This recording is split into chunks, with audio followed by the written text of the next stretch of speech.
une intervention en deux parties et je vous laisse commencer. Bonjour, chers collègues. On voudrait parler aujourd'hui de certains problèmes et perspectives de développement socio-économique de la République démocratique de Donetsk. Moi, je veux parler de l'état général de l'économie et des problèmes sociaux auxquels on fait face dans la région. Et Romain va parler plus du développement socio-économique. Alors, en diapositive, qui fait déjà une tradition, c'est la place de la République de Donetsk par rapport à d'autres régions de la Fédération de Russie en 2013. Quelle pourrait être sa place? Alors, troisième place pour la densité de population, quatrième place pour la population, sixième place sur l'urbanisation, huitième place pour le volume total de commerce. Et si on considère la valeur ajoutée, par exemple, c'est le dernier chiffre, c'est 22e place. Mais on peut dire que c'est une ancienne région industrielle avec un grand niveau d'urbanisation et une densité de population considérable, mais avec une valeur ajoutée assez baisse. À partir de 2014, bien sûr, la situation a beaucoup évolué dû au conflit armé. C'est une période qui peut être caractérisée par des changements assez dynamiques dans la région. Dans la zone du conflit militaire, c'est autour de 17 000 km². Il y a beaucoup de villes, des petites villes, des villages. Autour de 3 millions de personnes vivaient dans cette partie de la région touchée par le conflit armé. Et bien sûr, cela a eu des implications sur les indicateurs économiques. Si on regarde les destructions, donc les bâtiments détruits, ce sont des chiffres qui sont déjà un peu vieillis parce que ça change tous les jours. Mais autour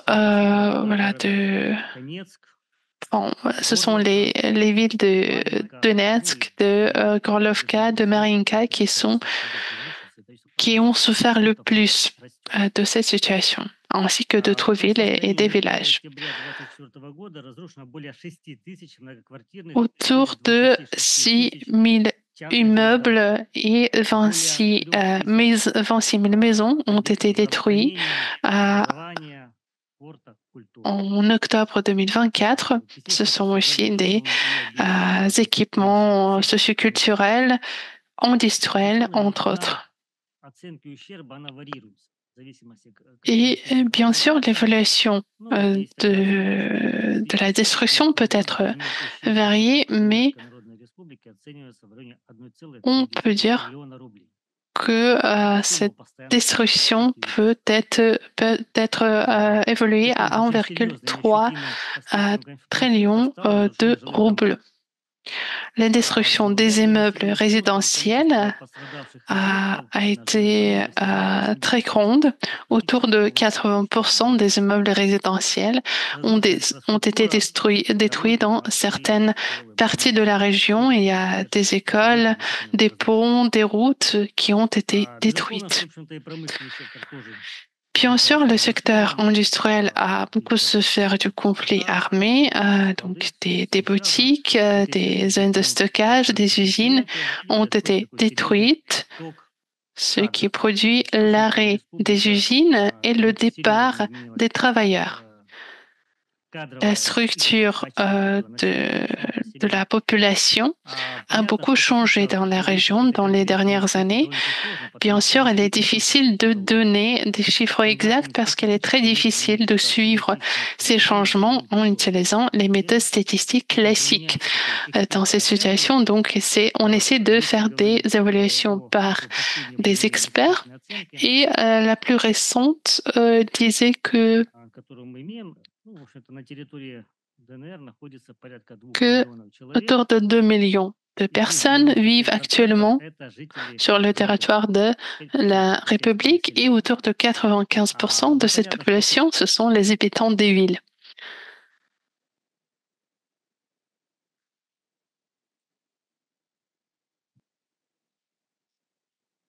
Vous n'avez pas activé votre micro.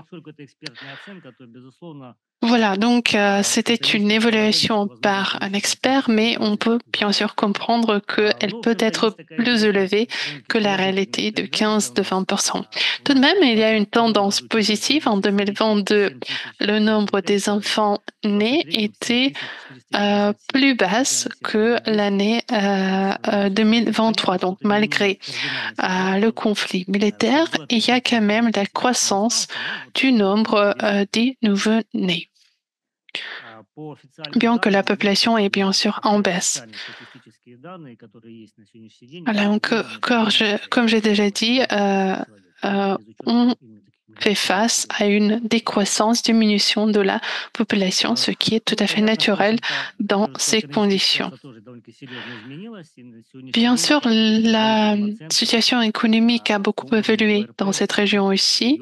Donc, bien sûr, cette région ne fait plus partie des 20 régions les plus dynamiques de la Russie.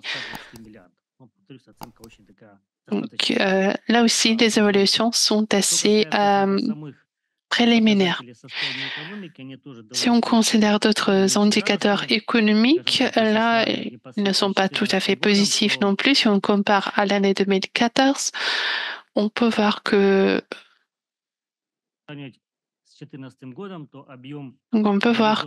le volume des produits industriels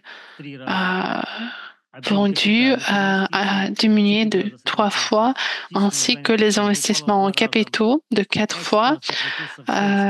Les exportations ont chuté avec une diminution de 6 fois.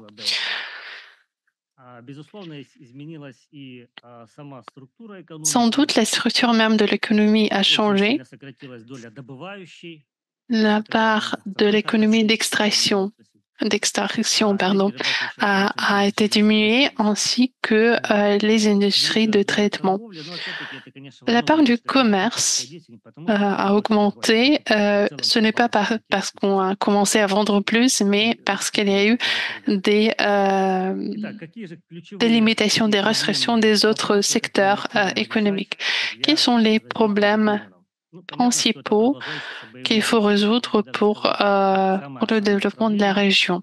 Sans doute, le le problème principal, c'est la continuation du conflit armé. Et bien sûr, ces combats actifs sur le territoire ont beaucoup impacté l'activité économique parce qu'il est difficile de faire des investissements, de faire du développement de la production en ce climat. Une diminution radicale des investissements a produit une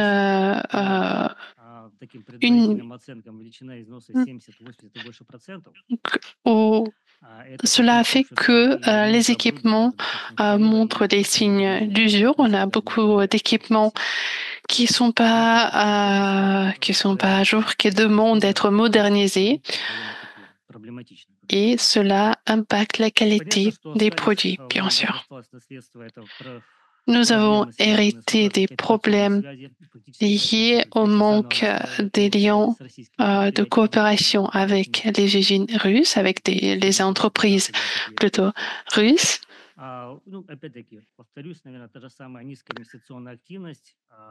L'activité d'investissement très basse. Sur les meilleures périodes, la part des investissements était moins de 10%. Et aujourd'hui, elle est encore plus basse. Un des problèmes qui persiste et qui devient de plus en plus urgent, c'est l'approvisionnement en eau courante. La situation s'empire malheureusement dans les plus grandes villes de la région.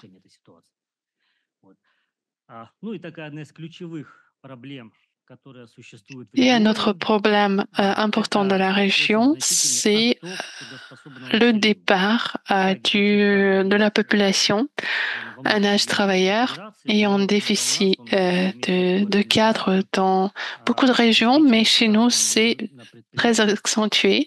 Il n'y a pas assez de travailleurs pour les entreprises. Donc, il y a un manque. Il y a un manque. Surtout pour des spécialistes. Et il y a beaucoup des entreprises, des usines qui n'arrivent pas. Donc, quels sont les outils principaux pour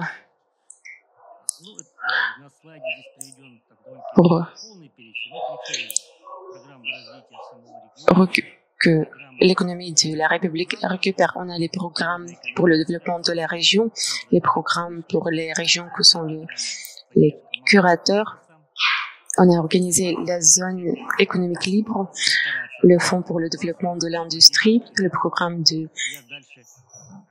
leasing, le programme pour le soutien de la région de Donetsk et le programme pour le secteur bancaire. Donc, on va commencer par le secteur bancaire. On n'avait pas de secteur bancaire dans notre République et c'était un grand problème. Ça posait des problèmes énormes pour l'interaction entre les entreprises et en fait, les finances sont le sang de l'économie et maintenant, finalement, on a les vaisseaux pour que le système sanguin fonctionne.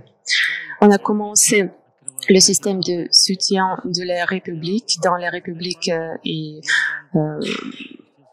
en dehors de la République.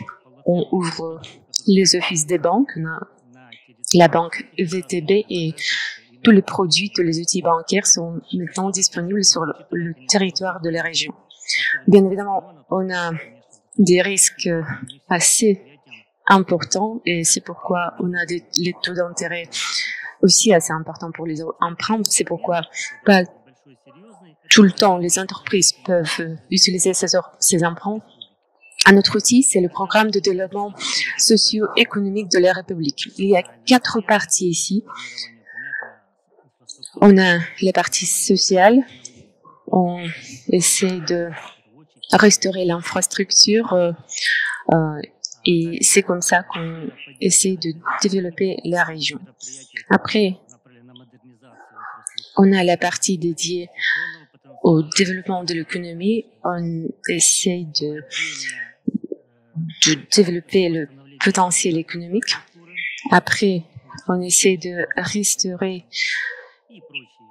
les fonds résidentiels et l'infrastructure pour la population et les autres mesures. Là, on comprend les mesures liées à la communication, télécommunication, etc.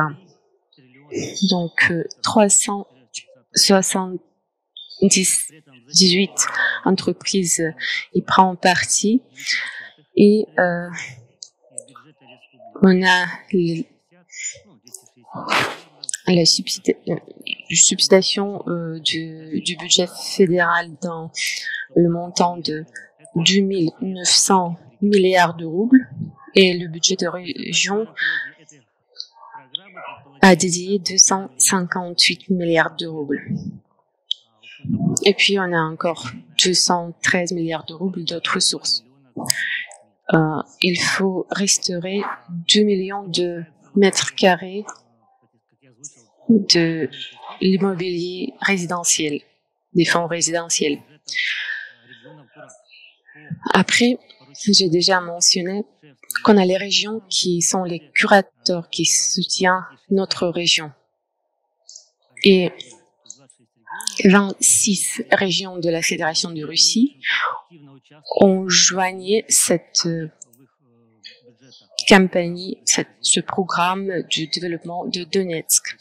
Et donc, comme ils ont les ressources avec lesquelles ils peuvent aider à la région de Donetsk, ils prennent partie dans ce programme. On a déjà restauré 1768 projets ou bâtiments Ce sont des immeubles principalement et les autres objets. On, bien évidemment, s'engage à la restauration de l'infrastructure. On est en train de restaurer l'infrastructure pour la population et aussi dans le cadre de l'industrie. Ici, vous voyez la carte d'Azovstal. On va restaurer le parc, la zone industrielle. On va organiser le terminal de douane pour accepter les cargaisons. Et comme beaucoup d'entreprises dans notre République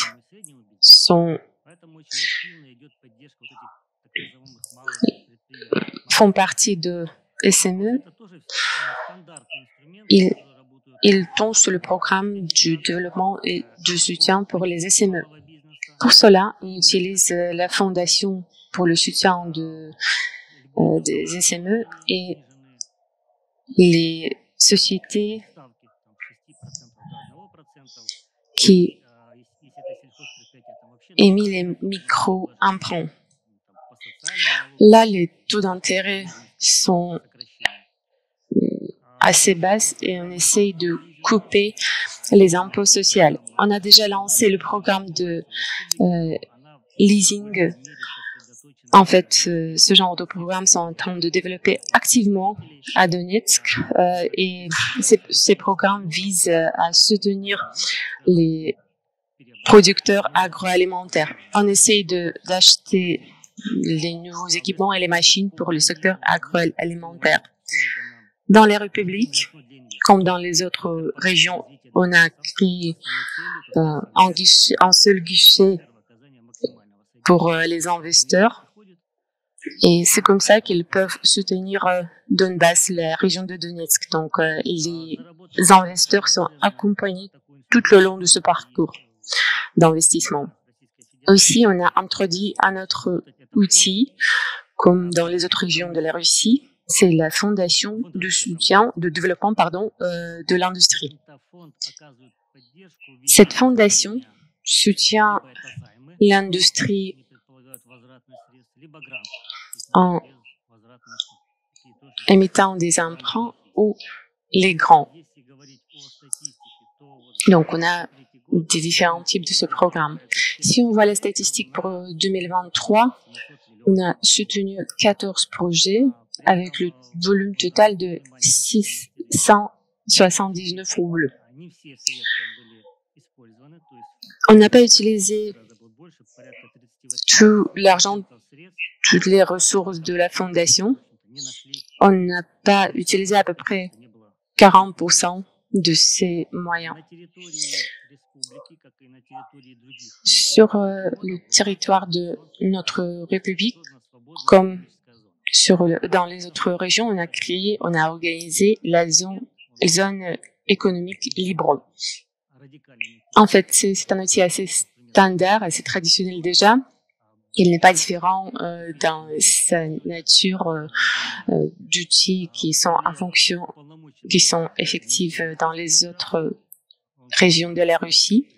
Ces programmes sont contrôlés et accompagnés par le ministère de Construction et les programmes sont réalisés par la Fondation de développement du territoire. En 2023, on a eu des résultats assez positifs. Les participants de cette zone économique libre ont produit des produits pour 49 milliards de roubles, mais ça, ce sont les résultats pour Donetsk. Donc, si on essaye de voir le bilan de cette période, on a eu des résultats positifs et bien évidemment que ici, on a l'effet de la base basse, mais en même temps, généralement, on voit les tendances positives. Si on voit la statistique, le volume d'investissement a presque doublé d'un l'un à l'autre et la commerce, qui est aussi l'indicateur des résultats des différents types d'activités. Ici, la croissance est 43%. Les salaires ont augmenté également, même si dans certaines régions, les salaires sont toujours assez basses, on voit quand même la croissance. Si on voit les indicateurs qui peuvent être indicatifs pour le main en œuvre, donc on voit que le nombre d'employés croît dans la construction, à l'éducation et en même temps, les entreprises continuent de chercher les employés. On a beaucoup de vacances. Et bien évidemment que cette croissance, ce développement de l'activité économique influence les résultats financiers. Et nous sommes un des récepteurs les plus grands des subsidies, des dons et de l'aide. Si on voit la structure de notre budget, ici on voit le budget pour l'année 2024. Si on voit les ressources qui sont propres à la République, on peut dire que c'est assez pour le système de santé seulement. Les autres activités ont besoin de soutien. On a l'objectif pour devenir pour que notre ressource devient suffisante pour toutes nos activités vers 2030. Et oui, pour cela, on prend certains pas. Donc, on a changé notre système d'impôts. Peut-être notre système d'administration des impôts a été changé parce que il fallait transférer notre système précédent vers le système qui est utilisé en Russie. Et maintenant, la structure de l'administration d'impôts, c'est la structure qui est utilisée en Russie et généralement, on collecte les impôts sur revenus, ça vient des fonctionnaires, des employés, mais on va avoir les impôts sur les profits et les autres impôts qui sont classiques pour la structure d'imposition en Russie. Il y a des tendances positives aussi, mais si on parle des objectifs qu'on a identifiés, je peux nommer 3 objectifs. Premièrement, il faut définir la spécialisation économique de notre région. Le schéma classique qu'on avait, c'est le charbon, le métal et le métal. Je pense que c'est l'objectif obsolète.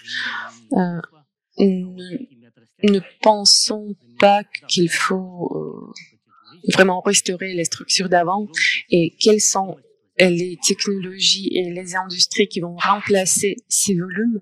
Bon, ça dépend de notre définition, de notre spécialisation. Après, je voudrais tirer votre attention que oui, nous devons produire un seul document qui reflètera le développement de notre région et nos plans.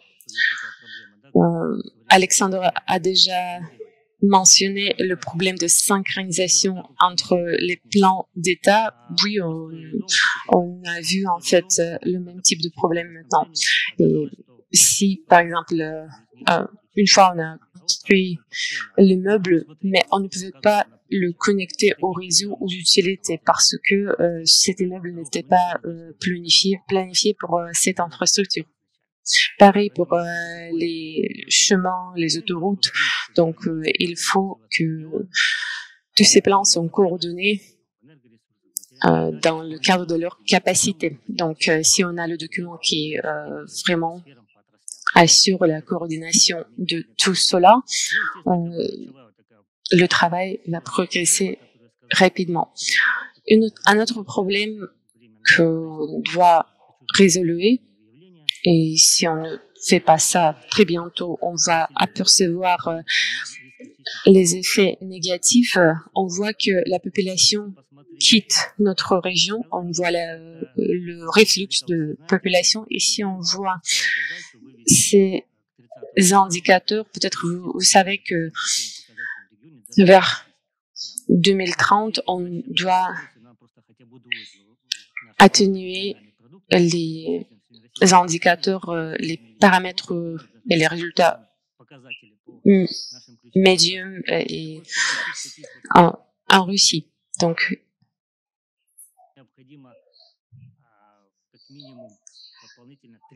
que faut-il faire pour avoir ces résultats? On a besoin de 300 000 d'employés. C'est un chiffre assez important parce que par exemple, nos écoles donnent formation à 120 000 d'étudiants en ce moment. Donc, il faut vraiment investir de l'effort pour atteindre ces résultats, mais on doit investir à l'industrie pour atteindre ces résultats. Et maintenant, je donne la parole à Alexandre. Oui, je vais continuer. Je vais parler de l'industrie. D'abord, quelques mots de contexte sur l'industrie de Donetsk avant 2024. On avait à peu près 2000 d'objets d'industrie, 2000 d'usines et d'autres objets qui étaient responsables pour 23% d'exportation en Ukraine. Et après 2014, bien évidemment que l'industrie a souffert dans la façon significative, considérablement. Et si on voit ce graphique et si on compare cette situation à ces deux graphiques sur la métallurgie et l'énergie, le secteur énergétique, même si ces deux industries sont responsables de 60% de la production industrielle, ici, on voit que les industries principales sont presque en arrêt.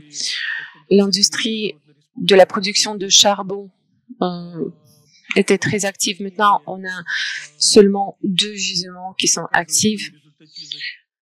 La production des machines, on a juste quelques usines, pas même une dizaine, qui sont actives et pendant des années, même ces entreprises fonctionnaient, par exemple, une des usines fonctionnait presque très près, à 2 kilomètres de champ de bataille.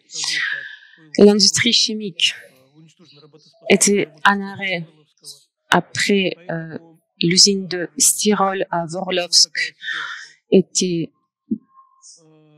ruinée. Donc, la situation est comme ça. Qu'est-ce qu'on fait dans notre République? Alexei a déjà présenté la situation en partie. Il a parlé des projets qui sont dédiés à la restauration, premièrement la restauration de l'industrie. Et oui, bien évidemment, on participe au programme de développement socio-économique des nouvelles régions de la Russie. Bien évidemment que dans le cadre de ce programme, il faut créer de nouvelles entreprises, mais cela ne fait pas partie de ce programme.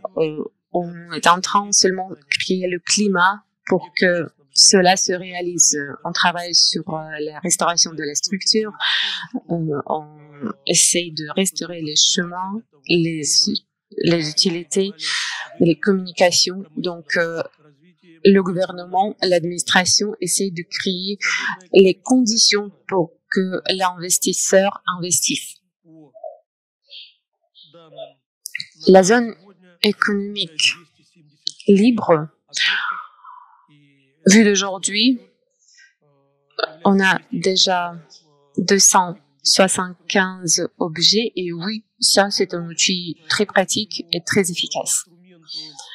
En ce qui concerne un autre outil, la Fondation de développement de l'industrie, oui, ici aussi un tiers des ressources qui ont été dédiées pour cet outil n'ont pas été utilisées pour le secteur réel de l'économie. Quand on s'est demandé pourquoi c'est comme ça, on a vu que, en fait, une partie des objets d'industrie sont dans l'ombre et ils ne veulent pas attirer l'attention de l'État, même quand on a ces programmes de l'aide, des subsidies et des grandes. En ce qui concerne un autre outil, la Corporation de développement de Donbass, c'est une organisation qui a été organisée sous auspice de l'administration de la République de Donetsk. Cette organisation se penche sur l'organisation des projets d'investissement et l'accompagnement de leur réalisation. Donc, on a les résultats suivants de cette corporation. Donc, 71 projets ont été soutenus ou réalisés et l'analyse de ces projets d'investissement nous permet de, en fait, tirer une conclusion que on ne priorise pas l'industrie de Donetsk. Pourquoi?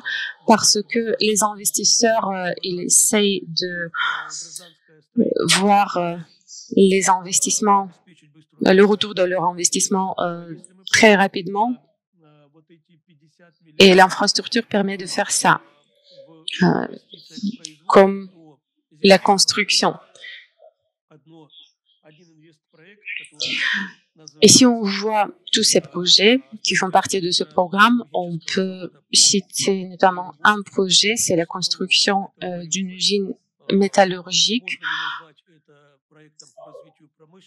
pour traiter les objets en métaux. Est-ce que c'est vraiment, est-ce que cette usine fait vraiment une partie de l'industrie? J'ai des doutes. Et maintenant, parlons de pourquoi on voit cette situation dans l'industrie. En 2023, on a fait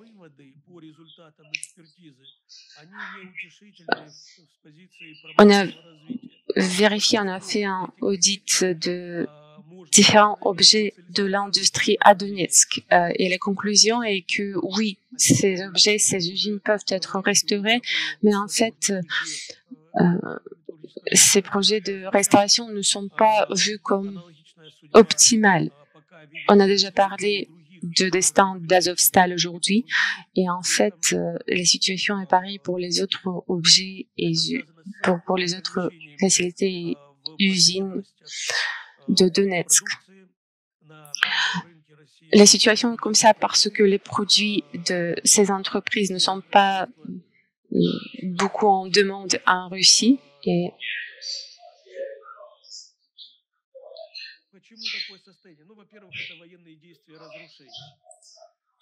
pourquoi ces objets sont dans l'état qu'on voit? Bien évidemment, c'est à cause des activités militaires.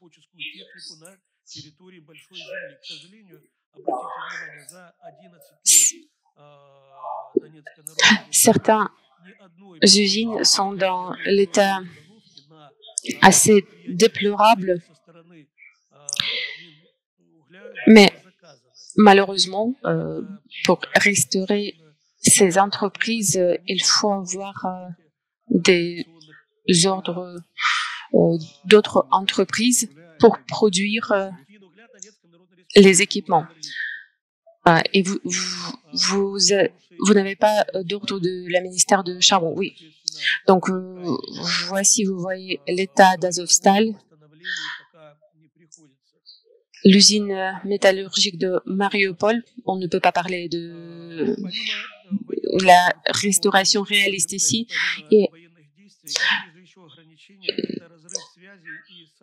Et donc, oui, on a le problème de ruinisation et aussi on a la pression des sanctions en plus à cela. Donc, ici, on peut voir un autre problème. En plus aux sanctions et les actions militaires, c'est le manque de main-d'œuvre. Et malheureusement, on ne peut pas résoudre ce problème rapidement. Les structures de spécialisation des universités et d'instituts n'ont pas été changées à Donetsk et les systèmes d'éducation et de formation ne sont pas orientés pour répondre aux besoins de la République de Donetsk. Les entreprises essayent d'utiliser leurs propres ressources pour organiser la formation. Par exemple, l'Union des entreprises de production des machines ont déjà formé un contrat avec un des instituts pour former les cadres et aussi on essaye de contacter les meilleures écoles d'ingénieurs. Mais en fait, la réalisation de ce genre de projet dans la République, on voit cette réalisation que presque cas par cas. On n'a pas de solution systémique pour cela. Aussi, on a des problèmes d'administration.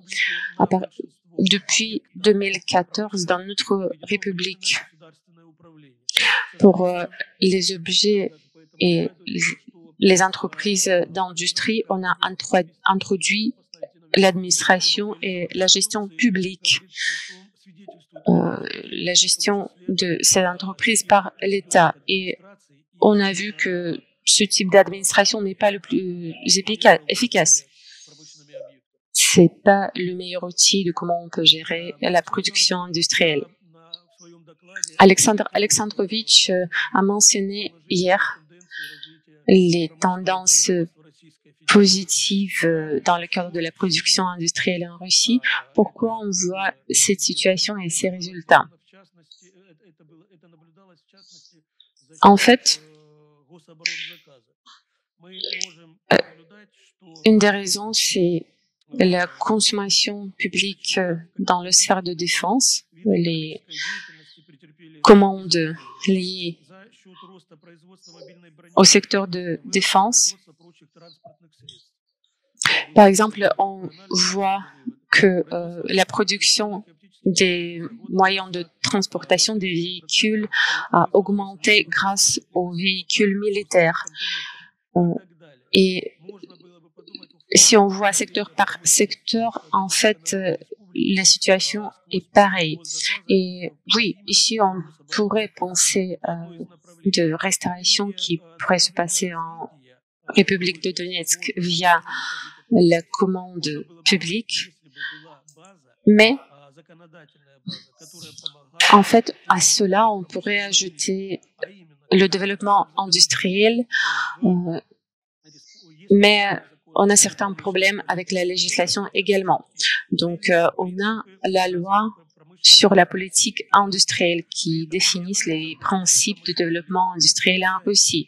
Mais la loi régionale de développement du secteur industriel n'a pas ni des objectifs fixés, ni des métriques, ni des paramètres spécifiques pour en fait s'engager à ce développement et pour le faire gérable. Donc, pour réaliser une formule, les commandes publiques d'abord. Il faut préparer la base législative pour effectuer tout cela. Et bien évidemment, le développement est gêné pas seulement par la législation, mais aussi par la loi martiale et par la période transitoire qui est décrite par la Constitution. La loi martiale, qui est introduite par le décret du président, met un cap sur le développement de l'industrie et de la légalisation de l'industrie parce que maintenant on ne fait pas public le financement de ces entreprises, le financement des entreprises liées à la production pour la défense. Tout cela n'est pas fait public. Et on essaye de cacher ce type de financement. En fait, quand on pense que l'industrie de Donetsk peut prendre les niches de la production liée avec les hautes technologies, oui, c'est assez réaliste, mais en ce moment, on produit qui est le produit les plus simples. Par exemple, les produits en métal, et on essaye de joindre les chaînes de production avec ces produits plus simples, et comme ça, on peut progressivement développer nos industries.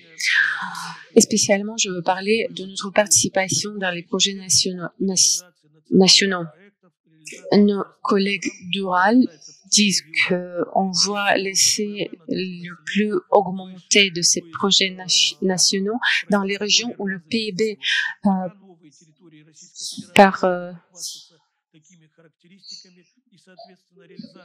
calculé sur population est plus augmenté. Malheureusement, dans notre République, on ne voit pas la réalisation de ce projet qu'on peut dire est efficace. Donc, quelles sont les prédictions pour la restauration de l'industrie de notre région? Bon, bien évidemment qu'on essaye de développer les secteurs qui sont listés sur l'écran. Et ici, sur ce diapo, j'ai listé les sphères principales de développement de la production. Comme Alexei a dit, on peut attendre le développement du secteur industriel de Donetsk quand les activités militaires sont finies. L'Institut des recherches économiques ont confirmé que les outils qu'on utilise, la Fondation de développement de production et la zone économique libre, ces outils peuvent être efficaces seulement après la fin des activités militaires et l'abolition de la loi martiale. Merci beaucoup, chers collègues.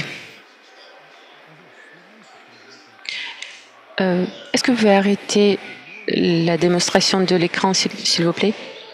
Chers collègues, vous pouvez poser des questions. S'il n'y a pas de questions, moi je vais commencer. Дима, у меня есть вопрос. Merci beaucoup, chers collègues. Je voudrais vraiment remercier nos deux collègues de Donetsk pour cet exposé. Ma question portera sur l'ampleur respective des efforts de reconstruction sur les régions de Donetsk, Lugansk et maintenant Kherson et Zaporizhzhia. Donc la première question, ça serait: est-ce que on peut dire que la région de Donetsk va pratiquement faire entre la moitié, environ la moitié de ce programme de reconstruction? Ça, c'est le premier point. Et le deuxième point, ça serait sur l'ampleur globale de ce programme. Vous avez dit au début de votre exposé, attendez, je retrouve mes notes. Oui, vous avez dit au début de votre exposé que l'ampleur des destructions sur la République de Donetsk, c'était 1,3 trillion de roubles, approximativement 12,7 milliards d'euros. Si on additionne cela aux nécessaires investissements qui devront être faits pour remettre au niveau l'économie, il est probable que l'on aura à faire face à une dépense qui devrait être autour de 2 trillions et demi de roubles. Pratiquement 25 milliards d'euros, rien que pour la République de Donetsk. Est-ce que vous pourriez me confirmer cette évaluation?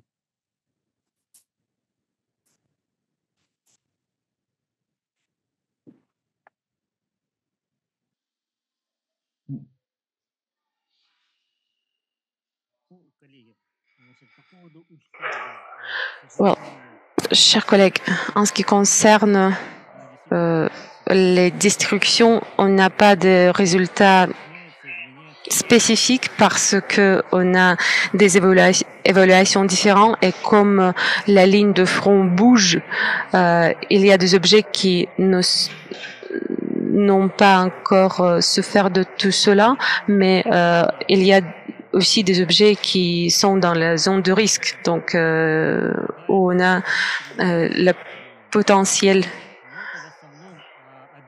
de cet endommagement.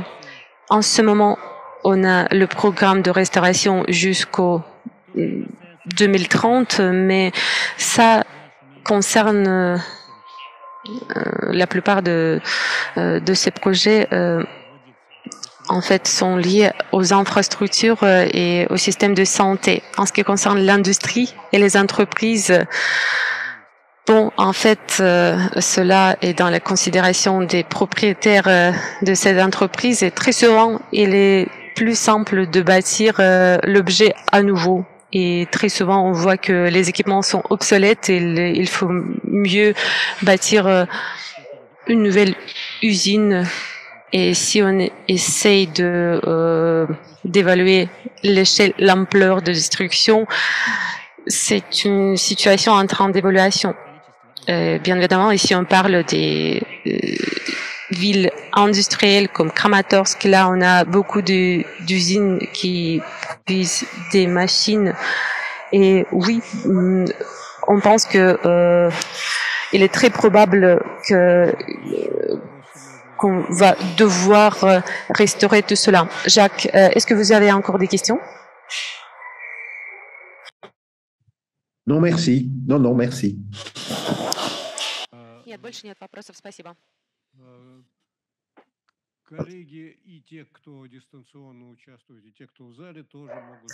Collègues qui sont en ligne et qui sont ici dans la salle, vous pouvez poser vos questions. Moi, je vais poser des questions très simples. Quand on visitait Donetsk, nous savions qu'il y a des problèmes avec l'eau, avec l'électricité. Et maintenant, la ligne de front, la ligne de bataille, de combat a bougé et elle est plus loin de Donetsk. Quelle est la situation avec des communications, avec des utilités à Donetsk, dans les villes qui sont maintenant plus loin de cette ligne de front? La réponse.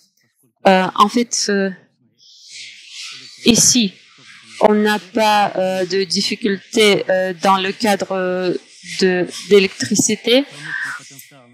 On a des stations de production d'électricité qu'on utilise.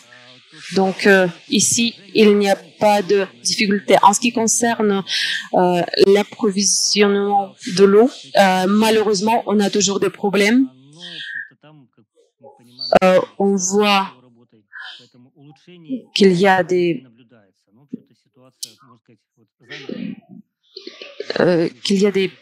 problèmes avec le traitement de l'eau et malheureusement, il n'y a pas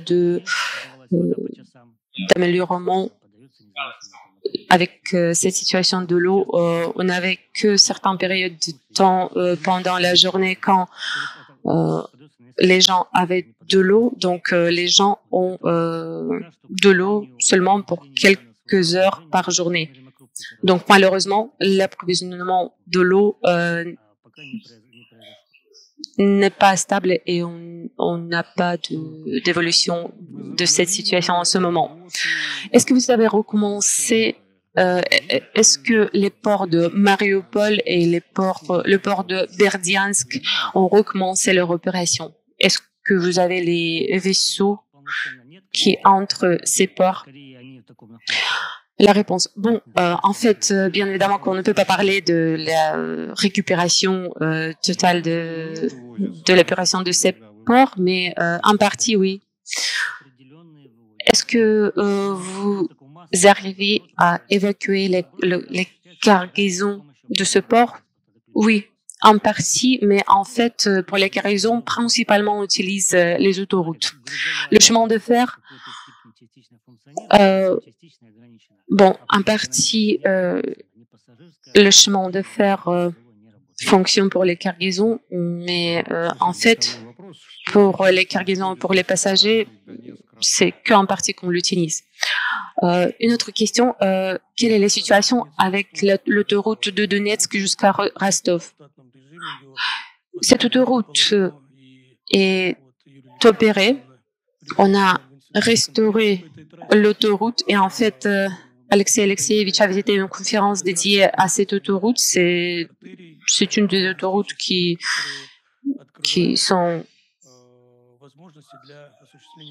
font partie des autoroutes principales et qui soutient le commerce entre la République de Donetsk et les autres régions de la Fédération de Russie. Mais est-ce qu'il y a 4 voies ou 2 voies là? Malheureusement, maintenant, on peut utiliser que 2 voies. On n'a pas encore augmenté les capacités de cette autoroute. On a une autoroute qui va jusqu'à Mariupol et après on peut aller à Taganrog, donc il y a des routes alternatives. Monsieur Kolpakov, chers collègues, j'ai la question suivante. Si on essaie de de revenir à la situation avant la guerre, peut-être si on voit l'année 2012, quelle est la taille de l'économie avant, maintenant, et qu'est-ce qu'on peut attendre 10 ans d'ici, là? La réponse. Bon, on a essayé de mentionner ça dans notre présentation. Il y a des prévisions différentes, mais on pense que le volume d'économie a été coupé presque en 2. Ça dépend de l'évaluation. Si on prend le nombre d'objets, c'est la moitié qu'on a perdu. Si on prend le volume de production, c'est même pire, même plus. Donc, bien évidemment qu'on voit la réduction très significative, très importante. Si on voit les prévisions et la croissance, bien évidemment que comme notre base de croissance est très basse, on voit que la croissance est très rapide en évaluation, mais le développement réel dépend de nos priorités, de ce qu'on a priorisé dans le cadre de nos modèles économiques. Parce que le modèle qu'on avait avant, ce modèle est très obsolète. Le métal et le charbon, ça, oui, bien évidemment qu'on vendait ça et cela a assuré les revenus, mais on ne peut pas utiliser ce schéma dans le futur. Il faut définir de nouvelles priorités. Et en fait, à notre commentaire aujourd'hui, on a 46 000 étudiants dans nos universités, dans nos instituts. On a des écoles et des universités dans notre région, donc on a des capacités dans le cadre de l'éducation et de la formation et nos étudiants prennent partie dans les compétitions. Donc, on voit qu'on a le potentiel dans le cadre de notre main-d'œuvre. On a les cadres avec les degrés scientifiques et donc il faut se focaliser sur les industries et les secteurs denses et exigeants en connaissances et niveau scientifique. Et donc, on va essayer de prioriser ça. Et en fait, on est assez fort en médecine aussi. On a des docteurs qui sont très appréciés partout en Russie. Et c'est pourquoi on a aussi des équipements dans le secteur médical qui sont assez avancés et nos docteurs sont capables de faire des choses fantastiques et c'est pourquoi notre région est visitée pour cela également. Et donc peut-être cela va être une des priorités. Merci. Andrei Yurevich, est-ce que vous avez d'autres questions? Non? C'est tout pour moi.